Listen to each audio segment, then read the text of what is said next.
신실하던 성읍이 어찌하여 창기가 되었는고 정의가 거기에 충만하였고 공의가 그 가운데 거하였더니 이제는 살인자들 뿐이로다. 내 은은 찌꺼기가 되었고 내 포도주에는 물이 섞였도다. 내 고관들은 패역하여 도둑과 짝하며 다 뇌물을 사랑하며 예물을 구하며 고아를 위하여 신원하지 아니하며 과부의 송사를 수리하지 아니하는도다. 그러므로 주 만군의 여호와 이스라엘의 전능자가 말씀하시되 슬프다. 내가 장차 내 대적에게 보응하여 내 마음을 편하게 하겠고 내 원수에게 보복하리라. 내가 또 내 손을 내게 돌려 내 찌꺼기를 잿물로 씻듯이 녹여 청결하게 하며 내 혼잣물을 다 제하여 버리고 내가 내 재판관들을 처음과 같이 내 모사들을 본래와 같이 회복할 것이라. 그리한 후에야 내가 의의 성읍이라 신실한 고울이라 불리리라 하셨나니 시온은 정의로 구속함을 받고 그 돌아온 자들은 공의로 구속함을 받으리라. 그러나 패역한 자와 죄인은 함께 패망하고 여호와를 버린 자도 멸망할 것이라. 너희가 기뻐하던 상수리 나무로 말미암아 너희가 부끄러움을 당할 것이요 너희가 택한 동산으로 말미암아 수치를 당할 것이며 너희는 잎사귀 마른 상수리 나무 같을 것이요 물 없는 동산 같으리니 강한 자는 사모라기 같고 그의 행위는 불티 같아서 함께 탈 것이나 끌 사람이 없으리라. 어제 이사야서에 대해서 간단하게 이제 개론을 말씀드렸는데요.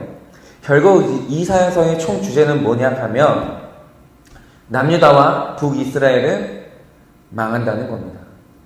그래서 이사야가 자기의 자녀들 둘이 있었거든요. 근데 자녀 둘이 있었는데 참 이사야라는 사람이 인생을 하나님께 완전히 걸었죠. 자녀들이 태어날 때마다 그 둘을 태어날 때마다 자녀들의 이름을 뭐라고 지었는지 아십니까? 하나는 남유다는 망한다. 또 하나는 북이스라엘이 망한다. 이게 자기 인생의 주제였어요. 그러니까 만군의 주 하나님이 그렇게 하기로 작정하셨기 때문에 아무것도 그것을 막을 수 없고 그 일은 반드시 이루어져요. 망해요. 망해야 돼요. 하나님이 자기 백성을 한번 망하게 하셔야 되는 거예요. 그런데 바로 이 무서운 메시지를 전달할 사명을 받은 사람이 바로 오늘 말씀을 쓸 이사야인 겁니다. 그런데 중요한 건 이거죠. 도대체 하나님이 신이라는 분이 자기를 믿고 따르는 자들을 왜 망하게 해야 되는 겁니까? 도대체 뭘 얼마나 잘못했길래 혼나는 게 아니고 반드시 망해야 되는 걸까요? 왜 이 방법밖에 없는 걸까요? 여러분, 이사야가 말해주는 남유다가 망해야 되는 이유가 뭔지 아십니까? 그들이 우상숭배를 했는데 문제는 이 우상숭배 행위가 갈 때까지 가서 스스로 끌을 힘이 전혀 없기 때문에 망하게 해서 억지로라도 그 우상과 너희의 관계를 끊게 하겠다는 거예요. 그러면 이런 말을 들으면 이런 반발을 할 수 있죠. 아니, 우상숭배가 나라를 망하게 할 만큼 큰 죄입니까? 그게 그렇게까지 큰 죄입니까? 그거는 너무 심한 거 아닙니까? 이렇게 말할 수 있죠.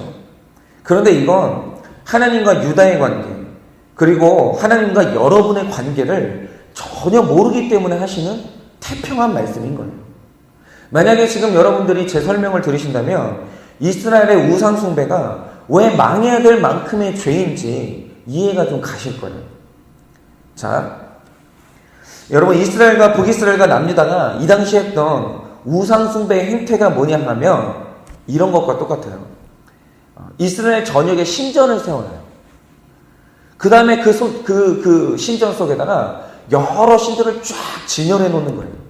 그리고 하는 게 뭐냐면, 예를 들어서 내가 오늘 농사 지을 비가 필요하다? 그러면 그 여러 신들 중에서 그러니까 비를 담당하는 신을 택해서 비를 달라고 제사하는 거예요. 그날은. 그리고 내가 오늘은 어떤 자녀가 필요하다, 내 출산이 필요하다. 그러면 그 많은 신들 중에서 오늘은 너.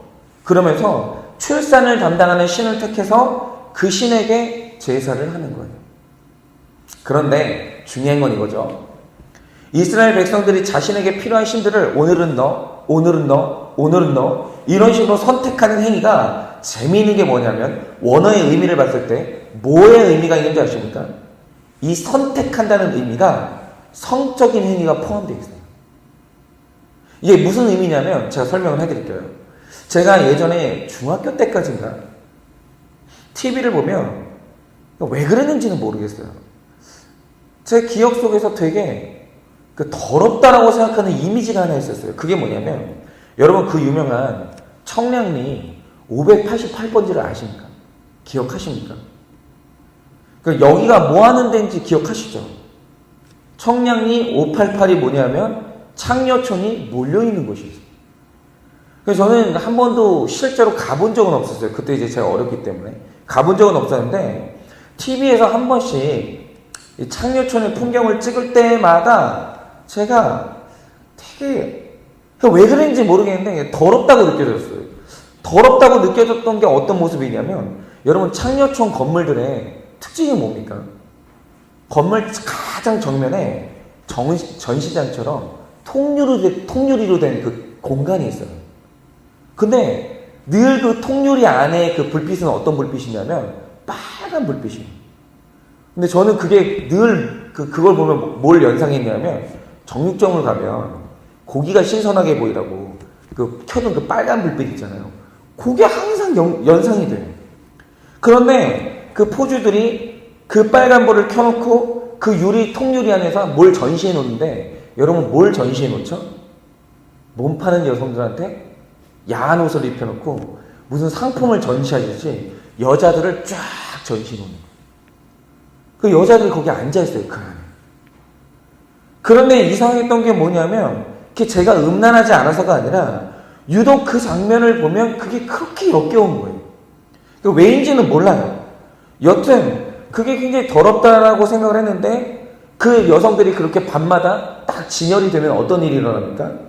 술에 잔뜩 취한 남자들이 와가지고 통유리 안에 있는 여자들을 바깥에서 구경을 하는 거예요.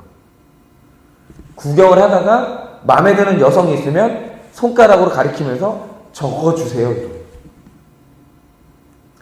그리고 그렇게 고른 다음 오늘은 그 여자랑 음욕을 채우려고 들어가는 거예요.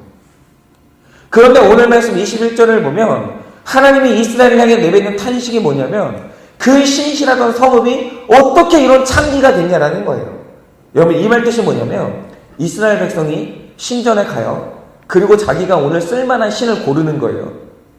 근데 오늘은 너 이런 식으로 신을 고르는데, 이게 뭐냐 하면 남자들이 통유리 안에서 창녀를 고르는 행위랑 똑같은 행위였다라는 거예요. 그런데 여기에서 하나님이 극심하게 분노하시는 이유가 뭐냐면, 여러분 이스라엘 백성들이 그 통유리 안에, 창녀들이 진열되어 있는 그 통유리 안에 누구까지 넣은 줄 아십니까? 그 안에 하나님까지 넣은 거예요. 여러분 그 당시 사람들이 신전 안에다 만신전이라고 하죠. 여러 신들을 쭉 진열해놨어요. 그 진열해놓은 신 안에 뭘 하나 갖다 넣었냐면 여호와라는 신도 거기에 하나 딱 갖다 놓은 거예요. 여러 신 중에 하나. 그런데 자기들이 그 창녀들과 함께 넣은 여호와가 누구예요? 자기들이 결혼했던 자기 아내예요. 일평생 함께 하기로 했던 내 조강 지처라고요. 그 여자는 감히 돈으로 사고 팔 수 없는, 도저히 그렇게 할 수 없는 사람이에요. 아주 독특한, 나에게는 일평생 수많은 여자 중에 유일한 가치를 지닌 딱 한 사람이에요. 그런데 어느 날 이스라엘 백성이 자기 아내 손을 끌고 창녀촌에 가더니 너도 이 안에 들어가라는 거예요. 그러면서 내 아내가 보고 있는데 다른 여자들과 오늘은 너 이런 식으로 하면서 다른 창녀들과 놀아나다가 어느 날 그게 질리면 잊고 살았던 아내를 택해서 오늘은 너랑 잠자리 하겠다고 그렇게 나서는 거예요. 즉 이스라엘이 하나님께 제사 드리러 올 때, 이 당시에 제사 드리러 올 때 그 오는 상황이 뭐였냐, 실컷 다른 신들하고 제사를 하다가 어느 날 내가 여호와라는 신이 필요하다? 그러면 그날은 여호와한테 제사를 하러 오는 거예요. 그러니까 하나님이 하시는 말씀이 뭡니까? 다른 창녀를 만졌던 그 더러운 손으로 나를 만지겠다고 오니까 제발 제사하러 오지 말라고. 그냥 오지 말라고. 그냥 거기서 놀아나든지 알아서 하고 제발 그 더러운 손으로 나한테 제사하러 오지 말라고 애원을 하시는 거예요. 그게 이사야서에 나와 있어요. 그런데 이스라엘 백성들이 그런 더러운 짓을 해놓고 하는 항변이 뭡니까? 내가 다른 여자들이랑 놀긴 했지만 너랑 이혼할 생각은 없어. 진짜 이스라엘 백성들이 이렇게 생각했어요. 내가 다른 신들하고 이렇게 제사는 지내지만 나는 추워도 하나님을 버릴 생각은 없어요. 여러분, 이게 그러면서 우리는 괜찮다라고 하나님을 잘 섬기고 있다라고 생각했던 게 이스라엘 백성들의 타락한 신관이었어요. 제가 우리 여성들한테 물어보고 싶어요. 만약 자기 남편에게 철저하게 모욕당한 이 여성의 입장이 하나님의 입장이라면 하나님이 이토록 진노하시는 상황이 이해가 안 가십니까? 저는 100% 이해할 수 있다고 생각을 해요. 그런데 여기서 제가 진짜 이해할 수 없는 건 이스라엘 백성이 아니라 하나님의 행동인 거예요. 왜냐하면 여러분, 왜 지금 하나님이 남유다를 망하게 하겠다고 하시는 겁니까? 예를 들면 이런 거죠. 여러분, 이 남자들이 창녀촌에 계속 갈 수 있는 이유가 뭐겠어요? 창녀촌에 가면 그 창녀들이 내 남편을 환영하는 이유가 뭐겠어요? 이유는 딱 하나예요. 돈이 있잖아요. 여러분, 아내는 돈이 없어진 남편과도 죽을 때까지 함께하면서 고생을 함께 나눌 수 있지만 창녀는 돈 없으면 그 남자 안 받아줍니다. 돈 없는 남자는 반드시 창녀에게 배신당하고 버림받게 돼요. 29절이 그걸 의미하는 거예요. 즉 하나님이 너를 망하게 하겠다고 할 때 그 목적이 뭐겠어요? 네 돈줄을 끊어서 너와 창녀의 사이를 억지로라도 끊어놓겠다는 거예요. 너로 하여금 창녀에게 배신당하게 만들어 놓겠다라는 거예요. 그런데 중요한 건 이거죠. 완전히 망해서 더 이상 창녀촌에 갈 수 없게 된 남자를 보면서 이 조강지처가 고소하겠죠. 잘 됐다 그러면 고소하겠죠. 그런데 이 남자가 완전히 망하고 자기를 그렇게 환영해 주던 창녀들에게 배신당하니까 자기 잘못을 깨닫고 어디가 생각이 났냐면 조강지처가 생각이 나는 거예요. 아, 집으로 돌아가야 되겠다. 그러면 제가 진짜 여성들한테 물어보고 싶은 게 있어요. 그렇게 다른 여자하고 놀다가 이 남자가 회개하고 집으로 돌아와요. 그러면 여성들은 받아줍니까? 아마 제가 아는 여성들 중에서는 이 남자를 받아줄 여자는 지구상에 아무도 없을 거예요. 그런데 오늘 하나님이 하시는 말씀이 뭡니까? 네가 나에게 그렇게 했어도 네가 나한테 오늘 돌아오기만 하면 나는 너를 받아줄 준비가 돼 있다라는 거예요.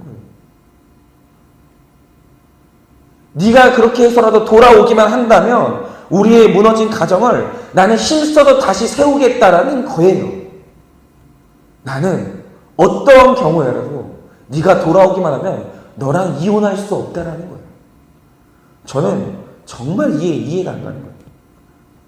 도대체 우상숭배는, 여러분, 우상숭배의 본질은 난잡한 성관계거든요. 이미 혼인한 여자가, 이미 혼인한 남자가 다른 이성과 난잡한 성관계를 가진 게 우상숭배거든요. 그런데 도대체 이런 범죄를 저지른 우리를 왜 자꾸 받아주시는 건데요? 도대체 우리가 뭔데 우리를 안 버리시는 건데요? 그런데 하나님은 바보 같은 거예요. 돌아오기만 하면, 네가 돌아오기만 하면 받아주겠다고 오늘도 기다리고 계시는 거예요. 그런데 오늘 주님이 자기 신랑을 찾기 위해, 잃어버린 자기 신랑을 찾기 위해 주시는 구원의 사건을 뭐라고 하십니까? 그게 바로 망하는 사건이라고 말씀하시는 거예요. 여러분, 신자에게 망하는 사건은 더러운 우상들과 우리 사이를 억지로 끊으시는 하나님의 사랑인 거예요. 여러분이 우상처럼 믿고 의지했던 사람에게, 혹은 우상처럼 믿고 의지했던 것에게 배신당하는 사건이 올 때가 있습니다. 여러분, 그 사건이 왜 왔습니까? 이유는 뭐냐면 바로 그게 내 신랑을 되찾으려는, 내 신부를 되찾으려는 하나님의 사랑의 조치인 거예요. 그래서 오늘 우리가 반드시 해야 되는 일이 뭔지 아십니까?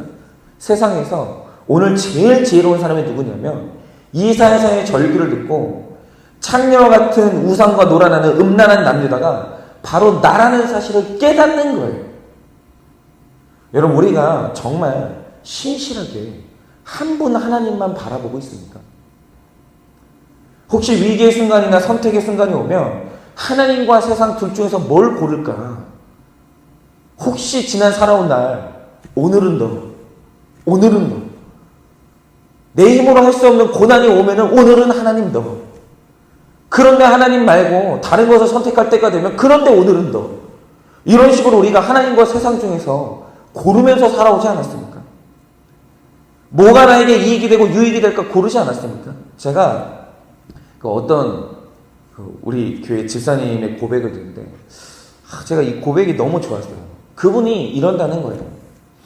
이분이 이제 개인 사업을 하시는데 어느 날 예배 시간과 영업 시간이 겹쳐요.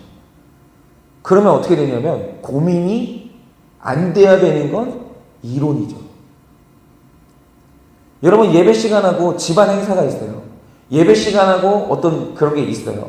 그러면 여러분 고민을 안 한다는 건 이론이죠. 그런데 우리 실제 삶이 어때요? 고민해요. 이분이 하시는 말씀이 이거예요. 어느 날 예배 시간하고 영업 시간이 겹쳐요. 그러면 고민이 되는데 자기가 살아온 날들을 보니까 어느 쪽을 선택할 때가 많았었냐? 돈이 주어지는 쪽을 선택할 때가 많았다는 거예요. 그런데 이상한 게 뭐냐면 내가 돈이 되는 쪽을 선택하려고 할 때 늘 느껴지는 게 뭐냐면 내 한쪽에 있는 그 예배 시간 있죠. 그게 그렇게 짐처럼 느껴진다는 거예요. 없었으면 좋겠다. 떠났으면 좋겠다. 왜 남들은 이런 선택 안 하고 홀가분하게 사는데 왜 나는 이런 때마다 나는 왜 예수 믿어가지고 이렇게 마음의 부담감을 느끼면서 선택에 고민을 해야 될까? 이게 어느 날 있잖아요. 내 한쪽에 있는 예배와 하나님이 짐처럼 느껴진다는 거예요. 바로 이게 내 안에 우상을 적발하는 고백인 거예요. 내 안에 우상을 회개하고 불태하는 것만큼 오늘 시급한 나의 영적인 필요는 없는 거예요. 왜요? 내가 하나님과 세상 사이에서 하나님을 고르는 그 행위를 할 때마다 하나님은 말할 수 없는 수치심을 느끼시거든요. 오늘 내가 언제는 그 세상을 골라놓고 그 세상을 골랐던 나의 손을 가지고 오늘 하나님께 예배드리러 올 때 하나님이 하시는 말씀이 뭐예요? 네 손에 피가 묻어있는 것을 보면서 나는 도저히 네 제사를 받을 수가 없다는 거예요. 순결하지 않은 네 손을 보면서 나는 도저히 네 예배를 받을 수가 없다는 거예요. 그러니 오늘 이 새벽에 내 우상이 뭔지에 대해서 심각하게 고민하십니다. 그리고 혹시라도 내가 지난 살아온 날들 속에서 여러 신들을 진열해 놓고 오늘은 너, 그런데 오늘은 하나님. 이런 식으로 했던 행위가 한 번이라도 있었다고 하면 오늘 그 하나님 앞에 반드시 회개하셔야 돼요. 그리고 오늘 하나님이 하시는 말씀이 하나님 말씀이 이거죠. 네가 과거에는 나에게 나만 바라보는 신실한 아내였다. 네가 과거에는 나만 바라보는 신실한 남편이었다고. 너 우리 혼인관계 그 신실함을 회복하라고 말씀하시는 그 하나님의 음성을 오늘 들으셔야 돼요. 여러분 지금 혹시 하나님과 세상 사이에서 하나님과 다른 것 사이에서 고민하고 있는 분들이 있으십니까? 하나님 앞에 한번 힘써서 적용하셔요. 하나님만 선택하는 그 적용을 한 번은 하셔야 돼요. 내 일생에서 그 중요한 결단이 한 번은 있어요.